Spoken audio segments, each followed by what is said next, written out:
There's always a sense of excitement when a fresh Mustang comes along. Because, like the Mini or the E-Type Jag, it's one of those Hall of Fame cars. So here we are with the new one. The question is where to drive it.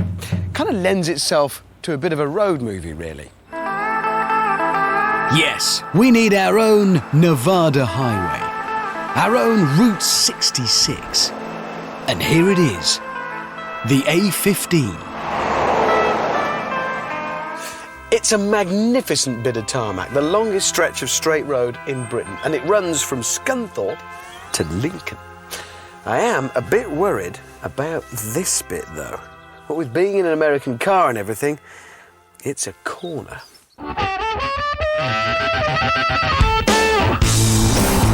The Mustang still holds the record for being the fastest-selling car of all time in America. It really is part of the landscape.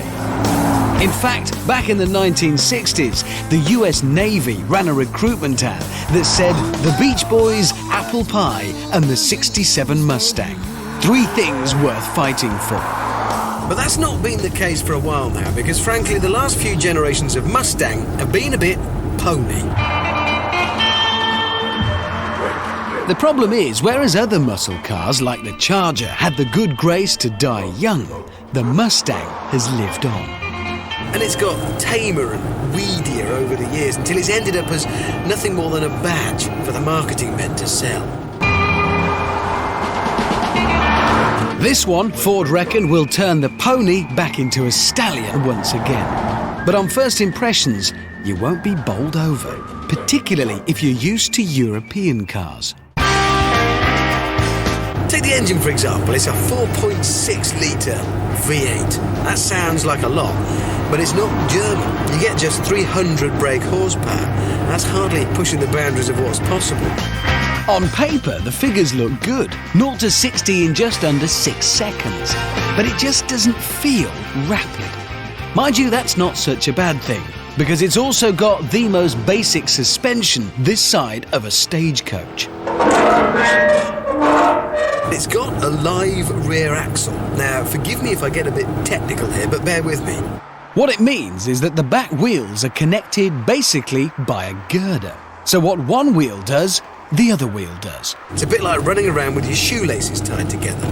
There are better ways of getting about. After a hard morning pounding the blacktop, I was hungry and pulled into a luxurious roadside diner. Can I have, I'd like an all-day breakfast and a big mug of tea and eggs over easy. Actually, I've no idea what that means. Just cook them. Thank you. And then it was here, in the car park of Sales Rep Saloon, that the Mustang started to make sense. I mean, parked up next to your average Euro box, it looks magnificent. And then the funeral heavies reminded me that it's also got some charming touches. Now, there is a tradition in road movies that at some point the baddie in the muscle car locks another bloke in the boot. Well, they've thought of that, because look at this.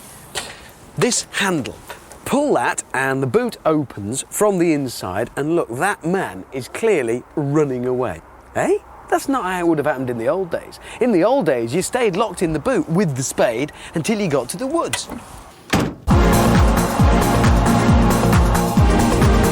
But if your murder victim has run away, here's a little detail to cheer you up.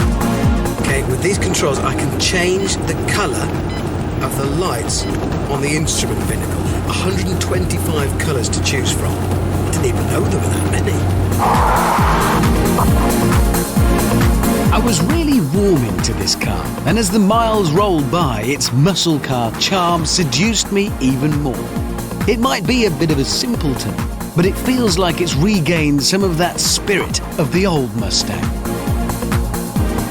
Yes, technically a European car would run rings round it, but come on, this has got such a sense of drama and of occasion, and it looks fantastic. It's a completely different beast. And it goes about its business like a proper muscle car too. If I stand on the accelerator, It doesn't just accelerate, it rears and snores. It's got a sense of theatre and of drama and of pantomime. It's an event. And you know, right now in America, the average time between one of these things going onto a dealer forecourt for sale and then being bought is 15 minutes. 15 minutes, and I'm not surprised. Our road movie ends in Lincoln, which doesn't sound romantic, but actually Lincoln is a bit of a surprise. It looks really pretty, and yet it's one of the cheapest places in Britain to live. And that brings us neatly to another good thing about the Mustang. Because here we are, muscle car, looking like it does, with a V8 and all the toys inside and a Mustang badge, and it costs 25 to 30 grand. That's it. And for an icon, that's a bit of a bargain.